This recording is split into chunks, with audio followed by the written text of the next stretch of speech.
Okay,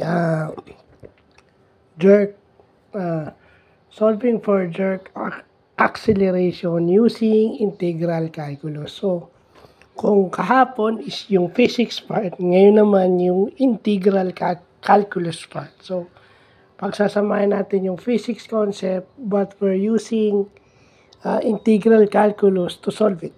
So, i-assume na lang natin na yung acceleration function is equal to the jerk function.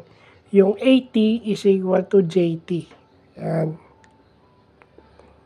So, yung given, kung ano man yung given sa jerk, ilalagay mo lang siya sa 5 dt plus C1. Yung C1 is yung constant o yung arbitrary constant. Then, after you do that, set C1 is equal to 0, which is your initial time, meaning from rest. Hindi siya gumagalaw. So, kung sa integral yan, from 0 to 4. 0 to 4 yan.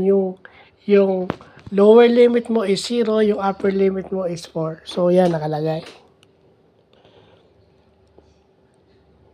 So, 5 times 0 plus C1. So, siyempre, 5 times 0, 0.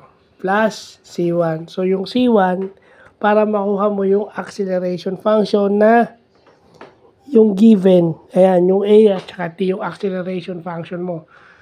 Pag nakuha mo na yung acceleration function mo, isa-substitute mo yung given na yung velocity after 6 seconds. Yung sa example natin, yung sa unang example natin is yung nasa taas. After 2 seconds. Ayan, after 2 seconds yung isa. Ito after 6 seconds. So, 5t plus 4 and dito is 5t rin plus 4. So, hindi ko binago. Di ba? So, yun lang. Medyo nakakalito sa una. Pero, I get the hang of it. So, thank you Lord at pagsama natin yung physics at yung integral calculus. So, yun lang po.